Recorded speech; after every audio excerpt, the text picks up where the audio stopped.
అందరికీ నమస్కారం. ఈరోజు మీ అందరికీ నేను వినిపించబోయే కథ మన్నించు మా ప్రియ. రచయిత వాలి హిరణ్మయీ దేవి గారు. ఇక కథలోకి వెళితే, అలసట నిండిన మొహంతో రేగిన జుట్టుతో సూట్ కేస్ తీసుకొని విసురుగా కారు దిగుతున్న నమ్రతను చూస్తూ ఆశ్చర్యాందోళనలతో ఏమయ్యిందే అలా ఉన్నావు అడిగింది వనజ. దారిలో కారు ట్రబుల్ ఇచ్చింది అంది నమ్రత లోపలికి వచ్చి సోఫాలో వాలిపోతూ. అల్లుడుగారు రాలేదా అంటూనే మంచినీళ్లు అందించింది. ఏం, ఆయనగారు లేకుండా నేను రావడానికి వీల్లేదా? దూకుడుగా అంది. దాల్ మే కుచ్ కాలా హై అనుకుంటూ చూస్తున్న పేపర్లని పక్కకు నెట్టి, నీకు ఇంట్లో సంపూర్ణాధికారాలు ఉన్నాయిరా, ఎప్పుడన్నా ఎలాగన్నా రావచ్చు పోవచ్చు, అల్లుడు గారితో కలిసి వస్తే సందడిగా ఉంటుందని మీ అమ్మ ఆశ, అంతేరా అన్నాడు వెంకట్రావు కూతురి చేయి మీద చేయి వేసి నిమురుతూ. ఆయన గారికి పెళ్ళాం ఎందుకు, ఊరి జనాల్ని పట్టించుకోవడానికే ఎక్కడలేని టైము చాలడం లేదు అంటూ బాత్రూంలోకి వెళ్ళింది నమ్రత. వనజ వెంకట్రావులు ఒకరి మొహం ఒకరు చూసుకున్నారు ప్రశ్నార్థకంగా. ఒక్కగానొక్క కూతురని ఓ తెగ గారాబం చేశారు. చూసారా మళ్ళీ దేని కలిగిందో, పాపం కుర్రాడు మంచోడు కాబట్టి దీన్ని భరిస్తున్నాడు అంది వనజ నెమ్మదిగా. ఉష్, గట్టిగా అనకు, దానికై అది చెప్పే వరకు ఏమీ అడక్కు అన్నాడు వెంకట్రావు కూతురి మనసు నొచ్చుకోకూడదని. సరిపోయింది సంబరం, విసుక్కుంది వనజ. కూతురు పుట్టాకే తనకి జాబ్ వచ్చిందని, అనుకోకుండా ఆస్తి కలిసి వచ్చిందని, ఆ తర్వాత నమ్రత పేరిట స్టార్ట్ చేసిన బిజినెస్ బాగా పుంజుకోవడం జరిగిందని, నమ్రత అంటే పంచప్రాణాలు ఆయనకి. నమ్రత నోరు తెరిచి ఇది కావాలి అని అడక్కముందే అమర్చడంలో ఎనలేని తృప్తి పొందుతూ ఉంటాడాయన. అల్లుడు మంచివాడు కావడంతో అల్లుడు నరేష్ అంటే చాలా అభిమానం. నమ్రత అతడితో పోట్లాడి కంప్లైంట్ చేసినప్పుడల్లా అతని తప్పు లేకున్నా నమ్రత తృప్తి కోసం నరేష్కి నచ్చజెప్పి రాజీ చేస్తుంటాడు. అందుకు నరేష్ కూడా అలవాటు పడిపోయాడు. అతనికి నమ్రత మీద వెంకట్రావు చూపించే ప్రేమ ఆశ్చర్యం కలిగిస్తూ ఉంటుంది. ప్రేమ గుడ్డిదే కాదు, చెవిటిది కూడా. తండ్రయ్యాక తను ఫ్యూచర్లో అలాగే అవుతానేమో అనుకుంటూ ఉంటాడు. గారాబంగా పెరిగిన నమ్రత తన వాళ్ళు తనకుగాక మరెవరికి ప్రిఫరెన్స్ ఇచ్చినా భరించలేదు. అల్లుడు తన బిజీ వల్లనో లేక సహజంగా అతనికున్న అలవాటు కొద్దీ ఎవరికైనా సహాయపడటానికి వెళ్ళి ఉంటేనో నమ్రత అలిగి వచ్చి ఉంటుందని వెంకట్రావు భావించాడు. అయితే వారం గడిచినా నమ్రత విషయం ఇది అంటూ చెప్పకపోయేసరికి కొంచెం కంగారనిపించింది. హుషారుగా గలగలా పారే సెలయేరు లాంటి కూతురు అలా ఉదాసీనంగా ఉండడాన్ని తండ్రి హృదయం భరించలేకపోతోంది. అందుకే ఆఫీస్కి వెడుతూ, ఒరే, సాయంత్రం తొందరగా వచ్చేస్తాను, రెడీగా ఉండు, ఎగ్జిబిషన్కి వెళ్దాం అని చెప్పాడు. ఆలోచనలతో సతమతమవుతున్న నమ్రతకి అంత బిజీగా ఉండే తండ్రి ఓ సాయంత్రాన్ని పూర్తిగా తన కోసం, తన మనోల్లాసం కోసం కేటాయిస్తాననడం చాలా ఊరట కలిగించింది. అందుకే ముస్తాబై లాన్లో తిరుగుతూ ఎదురు చూడసాగింది. గంటన్నర తర్వాత వనజ హడావుడిగా లోపల నుంచి వచ్చి, అమ్మ, మీ నాన్న ఉన్నపలంగా నన్ను రమ్మని ఫోన్ చేశారు. నీకు తోడుగా ఉండేందుకు మీ ఫ్రెండు లతని రమ్మన్నాను. వంట చేసి ఉంచాను, ఇద్దరూ తినండి. మేం వచ్చేటప్పటికి ఎంతసేపు అవుతుందో ఏమో, మీరు తిని పడుకోండి, మధ్యలో ఫోన్ చేస్తాలే అంటూ గబగబా వెళ్ళి కారులో కూర్చుంది. తల్లి వెళ్ళిపోగానే మరీ లోన్లీగా ఫీల్ అయ్యింది నమ్రత. కొంచెం రిలాక్స్డ్ మూడ్లోకి రాబోయిన ఆమె మళ్ళీ మూడీగా మారిపోయింది. లత రాలేనని ఫోన్ చేసి చెప్పడంతో టీవీ ముందు కూలబడింది. టీవీలో ఏదో సినిమా వస్తుంటే అప్రయత్నంగా అటు దృష్టిని మళ్లించింది. తను సాయపడ్డ వ్యక్తి కృతజ్ఞతలు చెప్పబోతే వద్దని వారిస్తున్న హీరోని చూస్తుంటే ఆమెకు నరేష్ గుర్తుకొచ్చాడు. అంతే, టక్కున టీవీ ఆఫ్ చేసింది. ఆ రాత్రి వనజ వెంకట్రావులు ఇంటికి రాలేదని మర్నాడు 9ంటికి నిద్రలేచిన నమ్రతకు తెలిసి కంగారు పడింది. మరో అరగంట తర్వాత వచ్చారిద్దరు అలసిన మొహాలతో. కంగారుగా ఎదురెళ్ళి, ఏమైంది నాన్న అంటూ అడిగింది. రాజారావు అంకుల్ ఇంటికి వెళ్లాల్సి వచ్చింది అంటూ బాత్రూంలోకి వెళ్ళిపోయాడు వెంకట్రావు. ఏ విషయాన్నైనా తనకి వివరంగా చెప్పే తండ్రి అలా బాధగా వెళ్ళిపోవడంతో తల్లి దగ్గరకు వెళ్ళి, ఏమైందమ్మా, నువ్వైనా చెప్పమ్మా అంది ఆదుర్దాగా. ఆమె దీర్ఘంగా నిట్టూర్చి, ఏమైందేంటి, కాస్తలో ఇద్దరి ప్రాణాలు దక్కాయి. రవి గనక బతకకపోతే రాజారావు అంకుల్ గుండె ఆగిపోయేది. రవి సూసైడ్ చేసుకోబోయాడు. సమయానికి వైద్యం అందడం వల్ల బతికాడు.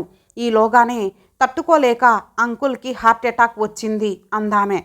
ప్రశ్నార్థకంగా చూసింది నమ్రత. రవికి అతని భార్య రవలికి చాలా రోజుల నుంచి పడటం లేదు. ఇటు భార్యకి అటు తల్లికి నచ్చజెప్పలేక నలిగిపోయాడు. ఇద్దరికిద్దరే మొండి పట్టుదలలు.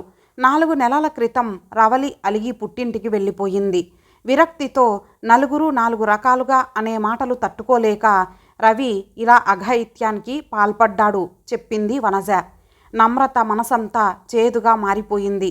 ఏమీ తోచక తన ఫ్రెండ్ రూపకి ఫోన్ చేసి ఆమె ఇంటికి బయలుదేరింది. నమ్రతని సాదరంగా రిసీవ్ చేసుకుంది రూప. తనని చూసి ఎంతో ఎగ్జైట్ అవుతుందనుకున్న నమ్రతకు కాస్త డిసప్పాయింట్మెంట్ కలిగినా చిక్కి శల్యమైన రూపను చూస్తూ అత్తింటి ఆరల్లో శాడిస్టు మొగుడో అనుకుంటూ, ఏంటే మరీ ఇలా అయ్యావు అంది కాస్త ఆదుర్దాగా. ఆ మాటలతో రూప బుగ్గల్లో గులాబీలు పూసాయి. ఏముంది వేవిళ్ళు అంది నవ్వుతూ. తనకు పెళ్ళైన 2 ఏళ్లకు రూప పెళ్లి జరిగింది. పెళ్ళై 3 నెలలైనా కాలేదు కదే, అప్పుడే ఈ జంజాటం ఎందుకు, ప్లాన్ చేసుకోలేదా అంది నమ్రత. ఆయనకి పిల్లలంటే చాలా ఇష్టమే. అదీగాక 24, 25ల మధ్య ఆడపిల్ల తల్లి అయితే మంచిది, ఆ తర్వాతైతే కాంప్లికేషన్స్ వస్తాయని అంటూ నవ్వింది రూప. మన ఇంట్లో పసిపాప తారాడుతుంటే ఎంత బాగుంటుందో ఊహించు అంటూ కలల్లో తేలిపోయే నరేష్ గుర్తుకొచ్చాడు. అందుకా ఇలా చిక్కిపోయావు. మరి మీ ఆయనేం పట్టించుకోడా? పట్టించుకోకపోవడమా? నేను వాంతి చేసుకున్నప్పుడల్లా ఆయన ఎంతగా అల్లాడిపోతారో తెలుసా? తనో డాక్టర్ అయినా ఓ సగటు మగవాడిలా నా కోసం బాధపడిపోతారు. ఎంతో అపురూపం చేస్తారు. నిజానికి ఆయనకి ముక్కు మీదుంటుంది కోపం. అలాంటిది నా కోసం ఆ కోపాన్ని కంట్రోల్ చేసుకున్నారు. కోపంలో అరిచినా ఆ తర్వాత ఎంత బాధపడతారో, ఎన్నిసార్లు సారీ చెబుతారో తెలుసా అంది రూప తన్మయంగా. అవునే, మీ వారు డాక్టర్ కదా, మరి నీకోసం టైం కేటాయిస్తారా? అదే తన వృత్తి కన్నా నీకెక్కువ ఇంపార్టెన్స్ ఇస్తారా? లేక హాస్పిటల్ అంటూ అక్కడే పాతుకుపోతాడా అడిగింది క్యూరియాసిటీతో. ఒక్కోసారి మేమిద్దరం ఎక్కడికన్నా వెళ్ళినప్పుడు కూడా మధ్యలో ఫోన్ కాల్స్ వస్తాయి. నేనే అర్థం చేసుకొని నచ్చజెప్పి పంపిస్తాను. అందుకాయన నా పట్ల ఎంత కృతజ్ఞతతో మరెంత ప్రేమతో ఉంటారో తెలుసా? నన్ను అర్థం చేసుకున్న భార్య దొరకడం నా పూర్వజన్మ సుకృతం అంటారు అంది మురిపెంగా. రూప కన్నా ఆమె భర్త హరి అన్ని విధాలా బాగుంటాడు. నిజానికి రూప కాకి అయితే హరి దొండపండు అని చెప్పొచ్చు. కానీ అలాంటి ఫీలింగ్ లేకుండా పైగా రూప దొరకడం తన అదృష్టంగా అతడు భావిస్తున్నాడంటే రూపదెంత భాగ్యం. ఎందుకో మనసులో జలసీగా అనిపించింది నమ్రతకి. సంశయిస్తూనే, అవునే, నీ బర్త్డేకి ఎక్కడికన్నా వెళ్ళాలని ప్లాన్ చేశావనుకో, మీ వారు వస్తానని చెప్పి రాకపోతే అది నిన్ను నిర్లక్ష్యం చేసినట్లుగా నీకనిపించదా అంది. ఎందుకనిపిస్తుంది? ఆయనకు నా మీద ఎంత ప్రేమ ఉంటుందో నాకు తెలియంది కాదు కదా. అవతలి పని ఎంత అర్జెంటుదైతే రాలేకపోయి ఉంటారో కదా అని అనుకుంటానంతే అంది రూప ఎంతో మామూలుగా. ఇక ఏమీ మాట్లాడలేకపోయింది నమ్రత. రూప ఇంటి నుంచి తిరిగి వచ్చినా రూప మాటలే నమ్రత చెవిలో గింగురు మనసాగాయి. ఆ రాత్రి మంచం మీద వాలినా తను బయలుదేరి వచ్చే ముందు జరిగిన సంఘటనే కళ్ళ ముందు కదలాడసాగింది.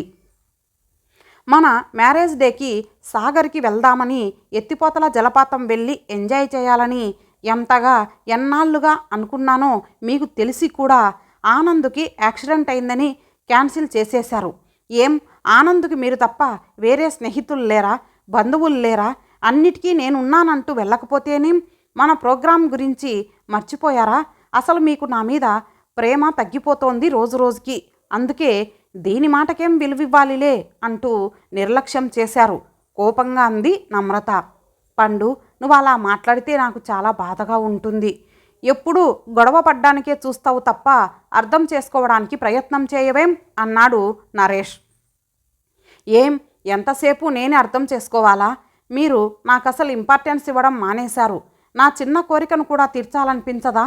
ఆవేశంగా అడిగింది నమ్రత. నీ కోరిక తీర్చడానికేగా ఎంత బిజీగా ఉన్నా ప్రయాణానికి అన్ని అరేంజ్మెంట్స్ చేసింది. కానీ అప్పుడే ఆనంద్కి యాక్సిడెంట్ అయింది. మరి నీకు తెలుసుగా, ఆనందుది లవ్ మ్యారేజీ. అటువాళ్ళు ఇటువాళ్ళు పట్టించుకోరని. చావు బతుకుల్లో కొట్టుమిట్టాడుతున్న వాడిని ఎలా వదిలిపెట్టి రాగలను? కణతలు రుద్దుకుంటూ అడిగాడు నరేష్. ఏం, మీకొక్కరికే పట్టిందా? మీరు నలుగురు ప్రాణ స్నేహితులు కదా, మిగతా ఇద్దరేమయ్యారు? కినుకగా అంది. హరి ఊళ్ళో లేడు. సుధాకర్ ఫోన్ కలవలేదట. వాళ్ళు తెలివైన వాళ్ళు లేండి, అలా చెప్పి తప్పించుకొని ఉంటారు. మీరే ప్రతిదానికి నేనున్నానంటూ బయలుదేరతారు చిరాగ్గా అంది నమ్రత. నమ్రత అనే పేరు ఎందుకు పెట్టారో గాని ఎప్పుడూ దానికి విరుద్ధంగా ఉంటుందనుకుంటూ, నమ్రత, బాగా అలసిపోయి వచ్చాను, ఓ కప్పు కాఫీ అయినా ఇవ్వకుండా ఈ ఇంటరాగేషన్ ఏంటి? ఇంటికి రావాలంటేనే భయపడాల్సి వస్తోంది అసహనంగా అన్నాడు నరేష్. అవును, పాపం చాలా భయపడుతున్నారు. నేను మహారాక్షసిని అంతేగా, ఏడుస్తూ అంది నమ్రత. ఇంత చిన్న విషయానికి గొడవెందుకు? నన్నింత నిర్లక్ష్యం చేస్తుంటే ఎంతకాలమని భరించను? మా నాన్న పెద్ద బిజినెస్ మ్యాగ్నెట్ అయినా ఏనాడు ఏ చిన్న విషయంలోనూ నన్ను నెగ్లెక్ట్ చేయలేదు ఇంతవరకు. మొన్నటికి మొన్న జ్వరంతో నే బాధపడుతూ హాస్పిటల్కి తీసుకెళ్ళమంటే తీసుకెళుతూ పక్కింటి వాళ్ళ కుక్కపిల్ల కాలు విరిగిందని దాన్ని తీసుకొచ్చారు. అంటే మీ దృష్టిలో అది నేను సమానమేగా. అంతకుముందు అమ్మా నాన్నల పెళ్లిరోజు ఫంక్షన్ గ్రాండ్గా సెలబ్రేట్ చేస్తున్నారని రమ్మంటే సునామీ బాధితుల సహాయార్థం విరాళాలకి బయలుదేరారు. అంటే మేము తప్పించి మిగతా వాళ్ళే మీకు కావలసిన వాళ్ళన్నమాట. పండు, అనవసరంగా పాత విషయాలన్నీ తవ్వి గొడవ పెద్దది చేస్తున్నావు. మనిషికి మనిషి సాయపడకుంటే ఇక జీవితానికి అర్థం ఏముంది? మన సరదాల కోసం సృష్టించుకున్న ఫంక్షన్స్ ఎప్పుడన్నా మళ్ళీ ఏర్పాటు చేసుకోవచ్చు. కానీ అనుకోకుండా వచ్చే ఆపదలకు లోనయ్యే వాళ్ళకి సత్వర సహాయం అవసరం కదా. ఏ రోజు ఎలా ఉంటుందో, ఎప్పుడు ఎవరితో మనకు అవసరం పడుతుందో నలుగురితో కలిసిమెలిసి ఉండాలెప్పుడు. చాలించండి, నాకెప్పటికీ ఒకరి సాయం అవసరమయ్యే రోజు రాదు. అలాంటి కర్మేం పట్టదు. నాకంటూ నా వాళ్ళున్నారు. వాళ్ళు నన్ను కళ్ళల్లో పెట్టుకొని చూసుకుంటారు.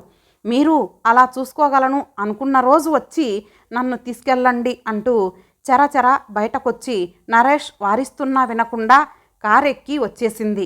నమ్రత అంటూ లోపలికి వచ్చిన వనజ పిలుపుతో ఈ లోకంలోకి వచ్చింది. నమ్రత, నీకోసం నరేష్ ఇప్పటికే 4-5 సార్లు ఫోన్ చేశాడు. క్షేమంగా చేరావో లేదోనని కంగారు పడుతున్నాడు పాపం. విషయం ఏమిటి అని అడిగితే అతను చెప్పడు, నువ్వు చెప్పవు. నువ్వు సరదా కొద్దీ వచ్చి ఉంటే మాకు సంతోషంగా ఉంటుంది. వచ్చి ఇలా నిర్లిప్తంగా బాధగా ఉంటే మాకెలా ఉంటుందో ఊహించు. మీ నాన్నగారు నీ గురించిన ఆలోచనలతో నిన్న సరిగ్గా డ్రైవ్ చేయలేకపోయారంటే ఆలోచించు. నరేష్ గురించి తెలిసిందాన్ని కాబట్టి చెబుతున్నా. నీ ప్రవర్తనని నువ్వు తరచి చూసుకో. నేను ఇలా నిష్కర్షగా మాట్లాడతాననేగా, నాతోగాక అన్నీ మీ నాన్నకే చెప్పుకుంటావు. కానీ ఒక్కటి గ్రహించు, కన్న తల్లిగా నీ మంచి కోరుకునే వాళ్ళలో నేను మొదటిదాన్నని తెలుసుకో అనేసి వెళ్ళిపోయింది వనజ. నమ్రత నుంచి ఏ సమాధానము ఆశించకుండా తల్లి మాటలతో ఆలోచనలో పడింది నమ్రత. పెంకిఘటంగా పేరు పొందిన రూప కోపిష్టి భర్తను అర్థం చేసుకుని సుఖంగా ఉంది. మరి మంచికి మారుపేరు శాంతానికి ధర్మమూర్తిని తలపించే నరేష్తో తనెందుకు సంతోషంగా ఉండలేకపోతోంది? వాళ్ళు ఊరు వెళుతూ వాళ్ళ కుక్కపిల్లని ప్రాణప్రదంగా పెంచుకునే తోటను ఓ కంట కనిపెట్టి ఉండమని చెప్పేందుకు వచ్చిందని తన అనుమానం గురించి చెబితే నవ్వేసి, పిచ్చిదానా, నీకు చెప్పాలంటే భయపడి ఆ పిల్ల నాకు ఆ బాధ్యత అంటగట్టిందంతే. నాకు గార్డెనింగ్ అంటే ఎంత ఇష్టమో వాళ్లకు తెలిసిందే కాబట్టి అడిగారు. అందుకు ఈ పిచ్చి అనుమానాలా? అందుకే బుర్రని ఖాళీగా ఉంచుకోవద్దంటారు అని తేలిగ్గా నవ్వేశాడే తప్ప రాద్ధాంతం చేయలేదు. తనకు చికెన్ గున్యా వచ్చినప్పుడు తన తల్లిదండ్రుల్ని బాధ పెట్టడం దేనికని తను చెబుతానన్న వద్దని వారించి కుడి ఎడమ చెయ్యని చూడకుండా సేవలు చేశాడు. తరచి చూస్తే తనొక్కనాడు అతనికి ఏ చిన్న సేవని చేయలేదని గుర్తుకొచ్చింది. అలాంటి వాడి మీద అలిగి వచ్చిన తను నిజంగా ఎంత మూర్ఖురాలు. ఏ పసిపాపకైనా గుండె జబ్బులనో మరొకటనో వార్తలు విన్నా చదివినా తన వంతుగా ఎంతో కొంత పంపించందే ఉండదు. తోచినంత సాయం చేస్తేనే మానవత్వం పచ్చగా 10 కాలాల పాటు ఉంటుంది అంటాడు. మనిషి చేసే పుణ్యం ఉపకారం అతనికే కాక అతనికి సంబంధించిన వాళ్ళని ఆదుకుంటుందని నమ్మే మనిషి. ఆఖరికి అదే తన విషయంలో నిజమైంది కదా. తాను కారులో వస్తుంటే అకస్మాత్తుగా కారు చెడిపోయింది. నిర్జన ప్రాంతంలో తనొక్కతే ఉండి వణికిపోతుంటే ఎవరో దారిన పోయే దానయ్య కారు రిపేర్ చేయబట్టేగా తను సురక్షితంగా చేరగలిగింది. నరేష్ చేసిన పుణ్యమేగా తనను కాపాడింది. ఆ విషయం తట్టగానే ఇక ఆగలేకపోయింది నమ్రత. అమ్మా, నేను మా ఇంటికి వెళ్తున్నా అంటూ కారు ఎక్కుతున్న నమ్రతను చూస్తూ దీనికి పసితనం ఎప్పుడు వదులుతుందో ఏంటో అనుకుంటూ నవ్వుకుంది వనజ. తన బ్యాగులో ఉన్న కీతో డోర్ తెరిచి లోపలికి వెళ్ళింది నమ్రత. గబగబా బెడ్రూమ్ నీట్గా సర్ది సెంటు స్ప్రే చేసి నరేష్కి ఇష్టమైన చీర కట్టుకొని తయారైంది. అద్దంలో తన ప్రతిబింబాన్ని చూసుకొని సంతృప్తి పడి అతని రాక కోసం నిరీక్షించసాగింది. రూమ్లో అటూ ఇటూ తిరుగుతుంటే నరేష్ డైరీ కనిపించింది. మరొకరి డైరీ వారి పర్మిషన్ లేనిదే చదవకూడదన్న నరేష్ మాటలు గుర్తొచ్చినా తన ఆబ్సెన్స్లో అతను ఎలా ఫీల్ అయ్యింది తెలుసుకోవాలన్న కోరిక దానిని డామినేట్ చేయడంతో ఒక్కో పేజీ చదవసాగింది. పౌర్ణమి నాటి అలల్లా పశ్చాత్తాపం చెలరేగసాగింది దానిని చదువుతుంటే.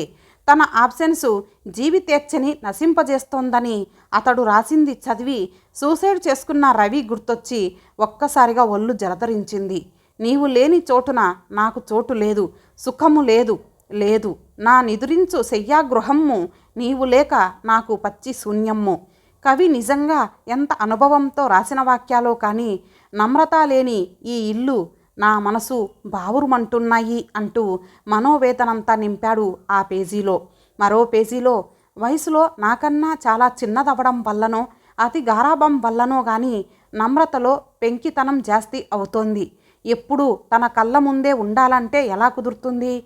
మరో పేజీలో బీరువాలోని క్యాష్ అంతా క్యాషియర్కిచ్చి పంపిన వెంటనే రంగమ్మ వచ్చి ఆమె కూతురి డెలివరీ ఖర్చుకు డబ్బు కావాలంటూ అడిగింది.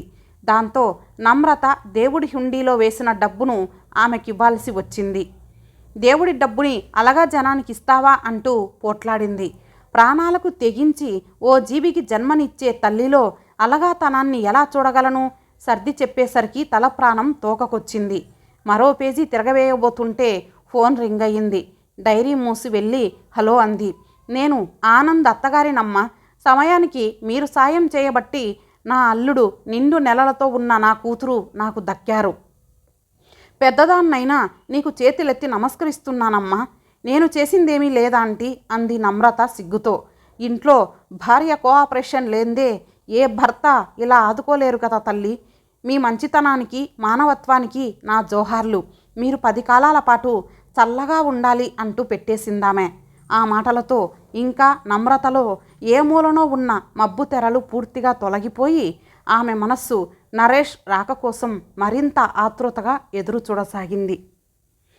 ఇంతటితో ఈ కథ సమాప్తం. మరొక మంచి కథతో కలుద్దాం. అంతవరకు సెలవు. నమస్తే.